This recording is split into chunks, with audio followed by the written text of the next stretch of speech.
If your nightmares keep coming back, it's not random. And what I'm about to reveal could change everything you thought about sleep.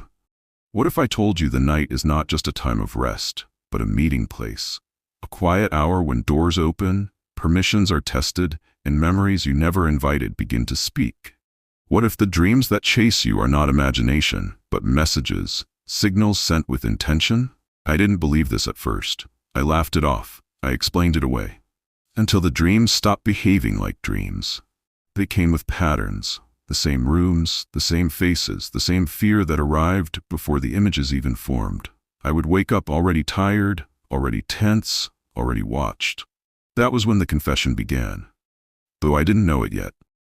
You see, there are rules to warfare most people are never taught. Battles don't always start with noise. Sometimes they start with permission. Sometimes they begin with something small you agreed to years ago and forgot. The first revelation came after a night I couldn't wake myself from. In the dream, I was standing still, unable to move, while something spoke my name. Not loudly, but with authority. When I finally opened my eyes, my mouth was dry, my chest heavy, and one thought echoed clearly. This was an encounter. That was the moment I realized sleep is not neutral ground. I started paying attention. Not just to the dreams, but to what followed them. Sudden anger with no cause. Fear that didn't belong to the moment. Opportunities collapsing right before progress. Peace draining without explanation. And then came the testimony I never planned to share. Someone close to me finally spoke. They admitted what they had been taught in secret, how objects were dedicated, how words were spoken over names, how nights were chosen carefully. They said, "We were told, sleep is the easiest door. The body rests, but the spirit listens." That sentence changed everything, because I remembered things I had brushed aside, gifts I accepted without asking questions, dreams that felt guided instead of random, moments where fear arrived before thought. This wasn't imagination, this was strategy. But here's where the story turns, because warfare is not one-sided. The same way access can be granted, it can be revoked. The same way fear can be planted, truth can expose it. And the moment I understood that, the atmosphere shifted. I began to speak before sleep. Not loudly, not emotionally, with clarity, with authority. I named what had no right to remain. I rejected agreements I never knowingly made. I covered my rest with intention. And something broke. The dreams resisted at first. They tried to return louder, sharper, more urgent. That's how you know a line has been crossed. But then, silence. Not empty silence. Protected silence. So if your nightmares repeat, if they feel instructional instead of chaotic, if you wake up feeling like something has already happened before your day begins, hear this clearly. You are not weak. You are not chosen for harm. And you are not alone in this fight. What happens at night matters. And what you do with that knowledge determines who truly has the upper hand. And I'm not talking about stress or late-night Netflix. This is deeper. Much deeper. What I'm about to say made me uncomfortable at first, because it removed all excuses. This wasn't about a busy mind. It wasn't about trauma replaying itself. It was about access. I learned that warfare doesn't announce itself with chaos. It starts quietly, with observation. Someone watching patterns, someone studying timing, someone waiting for nightfall because night is when defenses drop.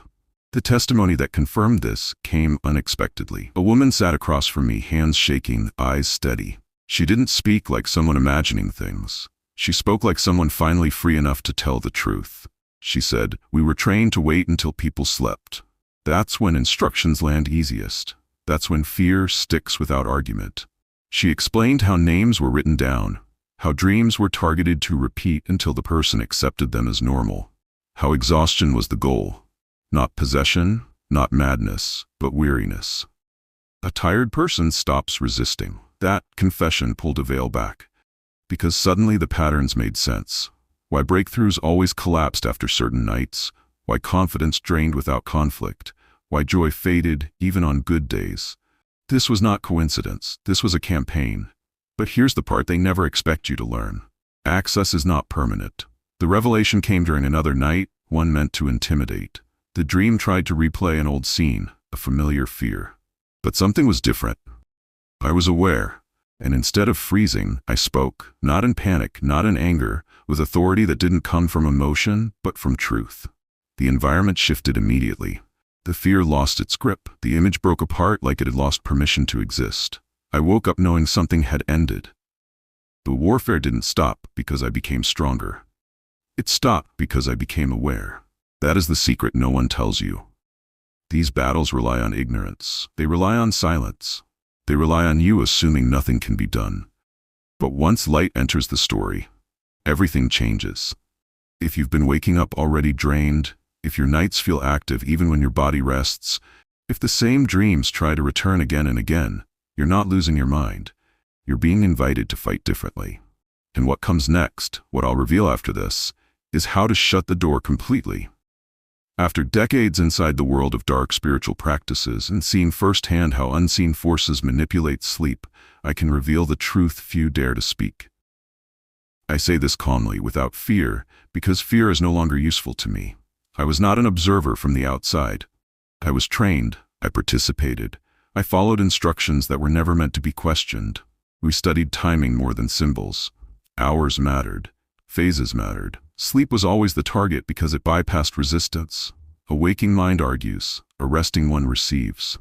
I learned how dreams were shaped, never all at once, never obvious. A face introduced first, a feeling reinforced next. Then repetition, until the dream no longer felt foreign. That was the method. We were taught that if a person accepts a dream twice without rejecting it, the third time it carries weight. Not power on its own, permission. Permission is everything. I watched lives change without a single public incident. Businesses stalled, relationships turned cold, confidence evaporated, and every time the question was the same: have they noticed yet? Because the moment someone becomes aware, the strategy collapses. My own awakening didn't happen through violence or terror. It happened through exposure. I began to see the cost, how people blamed themselves for battles they never agreed to fight, how exhaustion was mistaken for weakness, how silence protected the wrong side. The revelation came when I realized the greatest lie we were taught, that night belongs to whoever controls fear. That lie falls apart the moment truth is spoken with authority. I am sharing this now because what happens next in your story matters. Sleep does not have to be a vulnerability. Dreams do not have to be entry points. And warfare does not end in defeat when the rules are understood. Listen carefully to what follows. Because awareness is the first act of resistance, and resistance changes everything. The first time I saw it happen, even I was terrified. It was a controlled setting. Everything had been prepared exactly as taught. The subject was asleep, peaceful, unaware, breathing steadily. This was supposed to be routine, but something resisted. The dream did not form the way it should have. The atmosphere shifted. The person began speaking, words they had never been taught, never practiced. Their body remained still, but their voice carried authority. The session ended abruptly. No celebration, no explanations, only silence and a rule quietly add afterward: avoid those who speak before sleep. That was my first warning. The second time it almost destroyed a believer's life. This one stayed with me. He was devoted, faithful by every visible measure, but exhausted, overworked, spiritually confident, yet careless with rest. The attacks came slowly. Dreams that questioned his calling. Scenes that replayed failure before it ever happened. Accusations disguised as reminders. Day by day his certainty eroded. He withdrew. He doubted. He started blaming himself for battles he couldn't name. What nearly destroyed him wasn't fear, it was confusion. He didn't know he was under pressure. And when a fight goes unnamed, it feels personal. It ended only when someone finally told him the truth. When he learned to confront the night instead of enduring it. The change was immediate. That's when I understood how close many believers come to collapse, not because they lack faith, but because they lack information. The third time revealed a secret even most pastors refused to discuss. This one exposed everything. A leader, respected, trusted, privately struggling with recurring dreams he never spoke about. When he finally did, the room went quiet, because what he described matched the teachings perfectly. Timing, patterns, language. Things no sermon had prepared him for. The truth was uncomfortable. Many leaders know warfare exists, but few teach how it enters quietly through rest. Silence felt safer than responsibility. That was the moment I knew this truth had to be spoken plainly. No theatrics, no fear-based language, just exposure. Because once you recognize the pattern, you can interrupt it. If this is something familiar, if you've ever woken up screaming from a nightmare and couldn't explain why, come and awake. Not for me, for yourself. Because awareness is where freedom begins. The nightmare returned every night. Same hour, same pressure, same ending. Waking up breathless, heart racing, afraid to fall asleep again. He prayed. Long prayers, aggressive prayers, quiet prayers whispered under the blanket. Nothing changed. His days grew shorter, his nights grew louder. He began to dread rest, because rest no longer restored him, it trapped him. I thought prayer alone would stop it, he said later, but the dreams didn't care how sincere I was. The fear wasn't dramatic. It was steady, relentless, the kind that wears you down instead of shocking you. He stopped talking about it, ashamed that faith hadn't fixed it, ashamed that sleep felt like surrender. That's when the confession surfaced. He admitted his past, years spent learning hidden rules, secret timings, spoken permissions. He said, "We were taught that prayer without understanding still leaves doors open." That was the turning point. He remembered something buried deep in memory: night gates. Specific hours believed to be moments of exchange. Moments when words spoken earlier are enforced. Moments when access is checked, not created, but used. No one had ever told him to guard those hours. That night, he did something different. Before sleeping, he addressed timing itself. He rejected every agreement made knowingly or unknowingly. He claimed his rest with clarity, not panic. The nightmare tried to return, but it didn't finish. He woke up calm for the first time in months, not euphoric, clear. The dreams didn't vanish instantly. They weakened. They lost structure. They stopped repeating. And that's when he understood. The breakthrough wasn't emotional. It was informational. Once he knew how the pressure entered, he finally knew how to shut it out. If this sounds like someone you know, someone praying but still exhausted, share this with someone whose sleep is under attack. This case carried higher stakes because the damage didn't stay in the night. The nightmares came first. Then the consequences followed in daylight. She was a mother, focused, prayerful, disciplined. But every morning she woke up already defeated. Same dream, different faces. Always the same feeling, being chased, cornered, silenced. She assumed it was pressure, life stress, spiritual growth pains. But the pattern exposed itself when she started tracking time. The dreams didn't happen randomly. They returned at the same window, again and again. Miss that hour, and the night stayed quiet. Enter it unguarded, and fear returned fully formed. That's when the hidden cause surfaced. There is a spiritual hour when resistance is tested, not because power increases, but because attention decreases. In that hour, unresolved access is revisited. Old permissions are checked. Fear returns louder, not because it's stronger, but because it expects silence. She didn't know this, so the dreams escalated. Her sleep shortened, her patience thinned, her confidence fractured. Then something else happened. The fear began trying to speak instructions. What to avoid, what to expect, what would fail next. That's when she reached out. When the pattern was explained, she froze.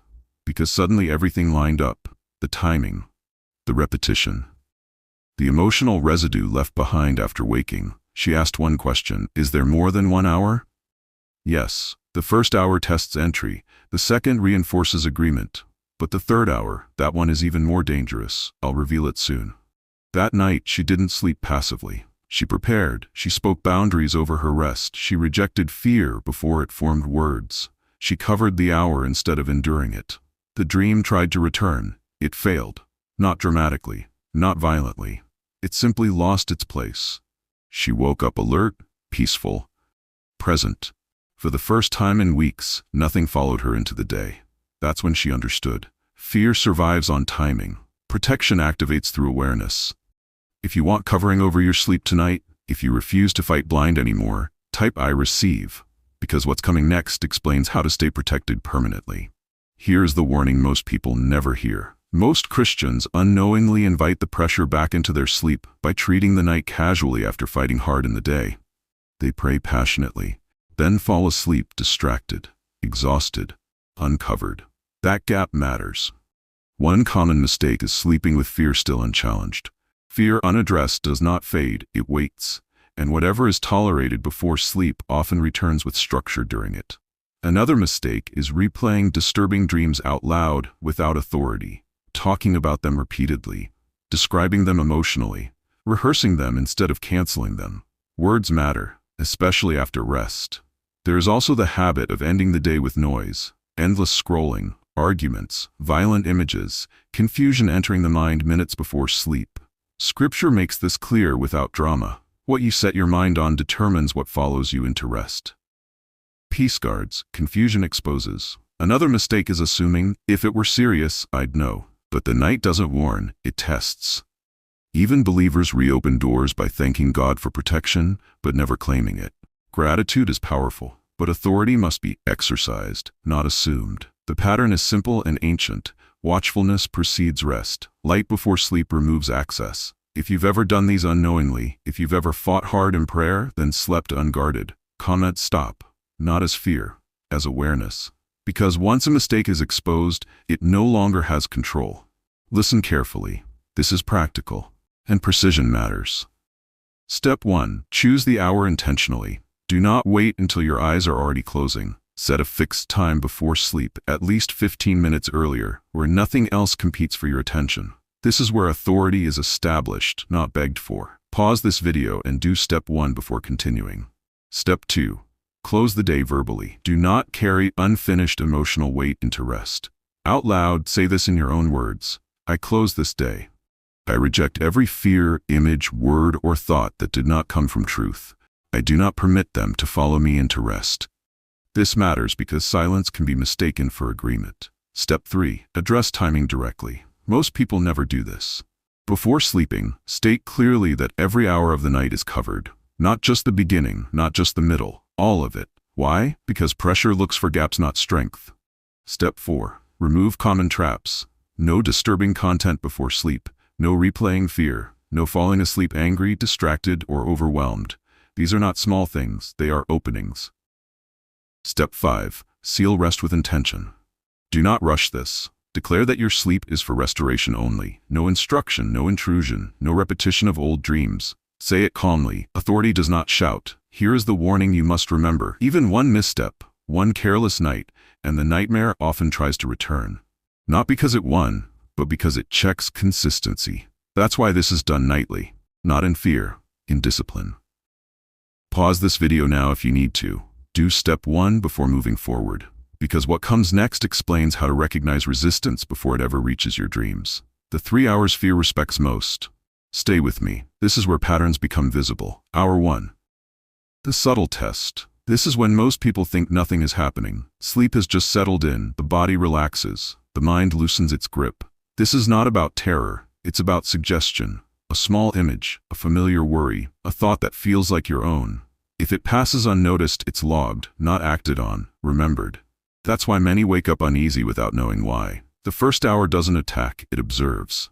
Hour 2. The pushback. This hour is different. Here, resistance shows up because awareness has increased. Dreams gain structure. Emotions feel heavier. Old scenes try to replay with more detail. This is where many people wake suddenly, heart racing, mind alert. That reaction matters. If fear is challenged here, the night weakens. If fear is accepted, the night advances. Most people don't know this hour exists, so they fight the wrong battle at the wrong time. Hour 3. The one rarely discussed. This is the hour I've never shared publicly, not because it's mysterious, but because it demands responsibility. This is where everything escalates if earlier access was granted. Not imagination, not stress. This hour enforces what was previously allowed. And here's the truth few are ready for. If nothing was granted, nothing can be enforced. That's why some nights stay peaceful and others feel active. The last hour changes how you prepare for sleep forever. Stay with me, because when I explain this final window, you'll understand why protection is about timing. Not fear, not volume, but clarity. This one is close, too close. Before the change, the nights were chaotic. Sleep felt shallow, dreams felt intrusive, waking up felt like losing ground before the day even began. I remember the exhaustion more than the fear. That constant sense of being behind, of reacting instead of leading, of praying hard but resting poorly. The steps were known. That was the problem. They were known but not practiced consistently. One night, everything was rushed.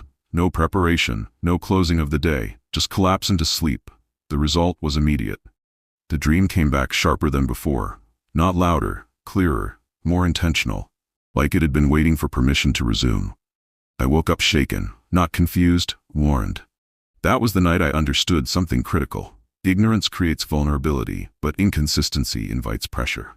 After that, the change was deliberate. The steps were followed exactly. Same timing, same calm authority, no shortcuts. The difference was unmistakable. Sleep deepened, dreams normalized. Waking felt clean, unburdened. Energy returned without effort. I've seen what happens when these steps are ignored, and it's terrifying. Not because of fear, but because of how unnecessary it is. No one should lose peace simply because they weren't taught how to guard it. If this is happening to you, if your nights feel active, heavy, or instructional, comment fire. Not as alarm, as readiness, because what you do with the night determines how you enter the day. The third hour, what I can reveal now. This is where I slow down on purpose, because the most dangerous hour does not respond to noise, it responds to precision. What I can tell you is this: the third hour requires vigilance, not fear. It requires prayer, not repetition, and it requires exact timing, not guessing. This is the hour when awareness matters more than words, when calm authority carries more weight than intensity, when being prepared matters more than being emotional. What most people get wrong is trying to fight during the moment, instead of preparing before it arrives.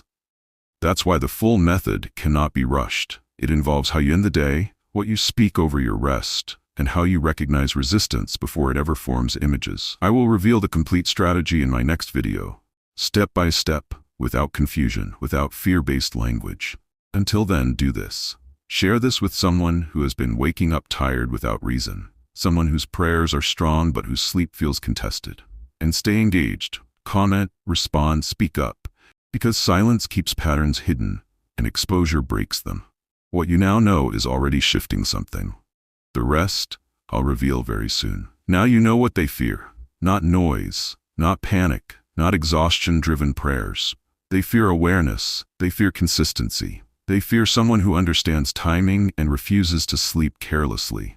You can take back your nights. Sleep was never meant to drain you. Rest was never designed to weaken you. Your spirit was never meant to be vulnerable just because your body is still. When you protect your sleep, you protect your focus. When you protect your focus, you protect your direction. And when direction is guarded, interference loses its grip. You are not powerless in the dark. You are not exposed by resting. You are not late to this understanding. Tonight can be different. Type awake in the comments if you're ready to break free. Not gradually, not someday, but starting now. Share this with someone whose nights have been heavy, confusing, or exhausting. Someone who feels strong in the day but worn down by morning. And remember this: the third hour waits for no one. It does not announce itself. It does not negotiate. Be ready.